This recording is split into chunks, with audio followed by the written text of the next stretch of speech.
everyone, Ivy League Gaming here, and today we're playing Bloodline, Heroes of Lithas. For today's video, we're going to take a look at the new clan, the Choir Discordant. There's some interesting hype around them, and I'm going to be honest, I'm a little bit tempted to pull, even when I probably shouldn't.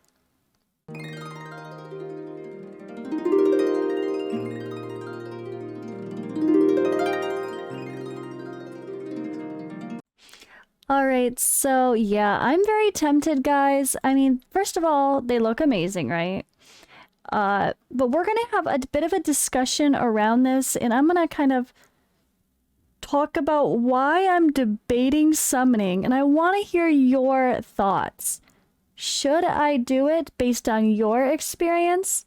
If you're more experienced than I am, maybe you have a strong opinion on this, or maybe you're newer than I am or started with me and you kind of want to think it through together. So first of all right, they're really cool. They're classified as a tank. Let's take a look. Alright, so we're gonna go ahead and click here.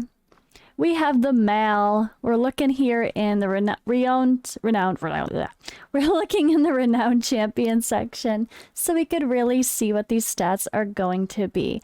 I'm gonna quickly talk about them and talk about what I've kind of discussed so far, and you just give a little bit of an overview, honestly.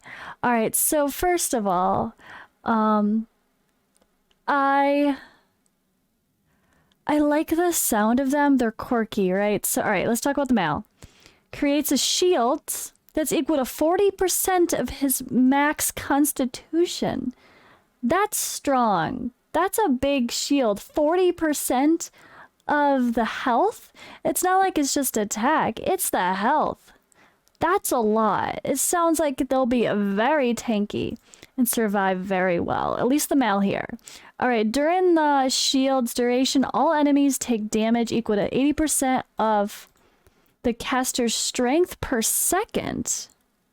Once the shield breaks, inflicts a stun to nearby enemies for 2 seconds and removes all their buffs. So he's a buff stripper. He has CC, and he protects himself. Now, it's only a 5-second shield, but still very powerful during that time. And will add extra crowd control to be pretty consistent. Alright, his ultimate, the caster strums the strings of fate and plays enhancing melody for 5 seconds. Once the caster is playing, they cannot be interrupted, and their damage taken is reduced by 80%. So he's got some built-in damage reduction and some like immunities while he kicks off his ultimate. During this time, the caster will continue to summon the undead, who will bounce on enemies, dealing damage to all enemies along their path, equal to 200% of the caster's strength, and preventing the enemies from casting any active skills or ultimate attacks for 2 seconds. More crowd control. The caster recovers HP by 20% of the damage dealt by the undead. If an enemy is killed by the undead, the caster and the random champion allies each recover 100 energy. Whew. So that's a lot. I mean, for me, this type, at least compared to other games I've played, this sounds very PvP heavy, like a very strong tanky builds, lots of survivability, lots recovering energy, crowd controlling, shields, all sorts of stuff. And here's the important part. Each attack heals the caster by 5% of max constitution. If killed, the caster will be revived whenever an ally or enemy champion is killed. An allied or enemy champion is killed. So that's gonna happen pretty often, I would hope. You hope your team's not the one dying, but you certainly hope you're killing the other champions. So it might be one of those things where this might not be the most helpful part of his package for a boss battle where your whole team's staying alive and you're only attacking one enemy. But during arena, during basic wave control, like wave clearing. This sounds pretty strong to me. All right, once revived, the casters immediately recover 60% of max constitution, gaining invincibility briefly, and taunts nearby enemies. As long as the caster survives, whenever an allied or enemy champion is killed, he will self-heal by 30% of max constitution. So this is crazy. So whenever someone is killed, he revives. If he's already alive, if he's dead. But is he really going to die that easily? Doesn't sound like it. And if he's still alive, he's going to keep healing. So this sounds like a really wonderful, wonderful tanky champion. Let's take a look at the female though. All right, female choir. She quickly swings a scythe to attack nearby enemies 3 times, with each attack dealing damage equal to 150% of the caster's strength. For each enemy hit, the caster recovers 40% of lost constitution. The caster's summon undead will cast the active skill in unison with her. Whew. So she's going to get double the damage because of her summon if the summon's out. And she's got some lifesteal built into her kit as well. Some strong survivability. This is sounding like she's going to be a decent damage dealing tank. Seems pretty fun. Ultimate orders the undead to attack nearby enemy champions, dealing damage equal to 550% of the caster's strength, reducing their energy recovery by 40 seconds for 6 seconds. If the undead is killed, it will be revived with 80% of max constitution. So her summon is, I mean, that sounds great. It's like having another champion in the team, right? She's got, this attack is like her attacking twice, and then she's going to have a chance to bring it back with her ultimate. All right, and then we have Mournful Companion. When the battle starts, the caster summons an undead to fight alongside of her. The undead shares the same stats as the caster, taking 50% less skill damage, and continuously attacks enemies in the back row. Like an assassin, I like it. Whenever the enemy is killed, the undead will permanently gain 30% more constitution while keeping her current constitution percentage. If the caster takes a fatal attack, the undead will take attacks in her... Wait, take the attack in her instead? In her stead. Okay, there's a lot of typos there. It's fine. The undead will take the attack instead of her.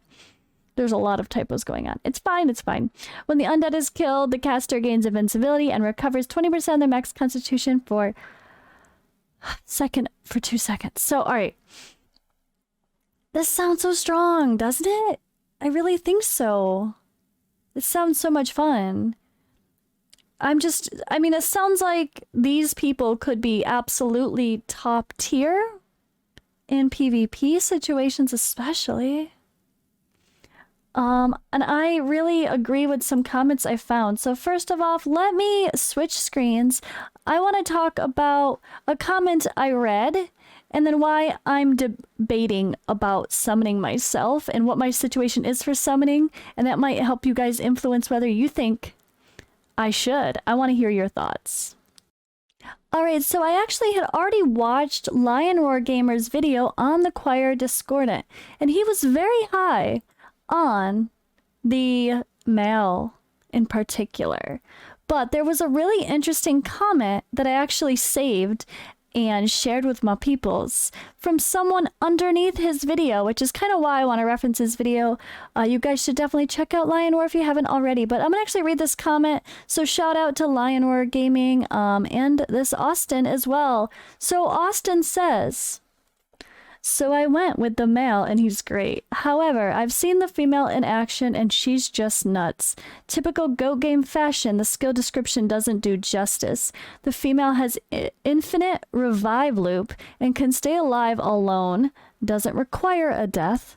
The male is hampered by requiring a death, so in a 1v1 situation, the female has a better chance of surviving as she can revive alone because of her ghost. Both are really good, and we'll be taking, I'll be taking both up.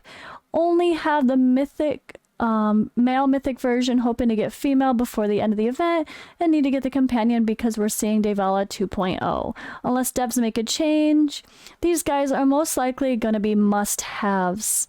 Several folks have high-level female and posted videos in the official Discord. One thing about male is doubtful. The scorching fire trait works. Dutiful. Oh, okay. Never mind. When he dies, he can give energy to all teammates. So that's a pretty neat trait for him to have. All right, that's interesting as well. So this is the debate for me. Let me switch back to my... Oop, okay. So their trait initially does not sound great to me. Oh wait, let me get that up. All right, so Grim. Increases damage dealt to enemies with an active shield by 8.67%. So this is a very niche situation trait, right? Are we really going to need that in most areas of the game? No. I mean, if you're going against a male choir discordant in arena, you're probably going to want to have this because he's going to have a big fat tanky shield, isn't he? With that massive amount of constitution converted to a shield. So it's a niche trait, but I don't think it's like you have to have it on everybody. Unless, again, people really start popping out with these guys. And if you don't have the thing to counter them, it might be a struggle. And it looks like their own trait can counter them. Well, at least the male with that big fat shield. So she didn't have... I'm on the baby version of her. Yeah, I didn't miss anything with a shield for her, right? No, she doesn't have a shield. It's just it's more just survivability and healing related, but not a shield. So it's just a male with the shields. But this trait is the anti-male choir discordant as well, right? So, but again, it's niche. Like, I don't know that I care as much about the trait as I do getting the champion themselves in this case. So the rule of thumb that's been told to me so far is do not summon unless you can summon for a companion, right? So I only have 65 summons, which sounds fun, and I've been patiently waiting. I only have 3,000 diamonds as well because I've been using them where it matters more in intimacy to get my specific companions up. So I don't really have any summons to do with diamonds right now. And when it comes to the special thing here, it is the normal. It's 270 times to guarantee the companion here. If you get lucky, you could technically have it happen sooner because you can summon and get the companion as well. But 270 or up to 300 to guarantee a mythic version of her. That's a lot of summons. I've heard don't summon unless you could at least do 270 summons. That's been advice given to me by like Belligerent, by other people in YouTube comments even. So I'm debating. But the reality is, even if I care less about the trait itself and I just really want to get the champions, we have to make sure we can get enough to make them worthy, right? We have to build them up to 15 stars total. I have no one at that level. I'm not even to that point, so I'm less stressed about that, honestly. So you need a lot of copies. But to be honest, I mean, I remember my summons for the bugs. You get a lot of copies. They might be low level, but you get a lot of copies, honestly. You do. So... if I pulled 60 to maybe if I purchased a pack that I'm tempted to get that I'll show you, I would have enough to actually pull like 100 summons for these guys. And what would 100 summons look like? All right, 100 summons would guarantee me another epic 3-star of each of them. So that's good. So we'd have 3 copies of them already just from the event alone, just from pulling 100. And then if I did buy the pack I'm very tempted to buy, which I'm not gonna lie, I really am, $30, and we're gonna get some, not much, but we'll get some companion favorability along the way. If I purchase the pack and you do everything, you get 2 copies of Mythic, so that's a guarantee. So that's 4 copies. Down here, You only choose one. Well, yeah, you only choose one though. Nah. But either way, 4 of one, 5 of one at least. So there's 5. Yeah, that's 5 of 6. 6 guaranteed of one hero, depending on which one you pick. Not even counting what you actually summon for. So if you're getting guaranteed 6 of them, plus your summons, that sounds pretty generous, right? If you spend $30 and get that, plus you'll get the actual summons here, which is 2, 5, 2, 5, all right, 10. 10 summons, 10, there's 20. 20 summons there. So 20 more summons to help add to the total of potentially summoning on here. So that's 20 summons added to what I have now. Plus hopefully a little bit more just from other stuffs. But, and we hope, and this time I'm not going to miss Valley of Conquerors. Gosh darn it. So that will start for me in another day. I'm really regretting missing that right now. But yeah, I'm honestly very tempted. I feel like I need to be talked out of it. Again, the discussion in my guild or my community Discord, someone was talking about it as well. Let's see. Let's actually, I'm just going to show it. So shouts here, Demon Cats. Look at this poll. You got freaking mythic, 2 mythics, 2 legendaries, and an epic, all in 1 10 poll. Oop, wait, you can't see it. Hold on. You can't see it. Let me get it on the screen. Let me switch. So, so we have this crazy 10 poll that he did. And he's talking about only polling 40 and getting, what did he get? 6 males and 8 females plus the mythic. Like, that's a lot.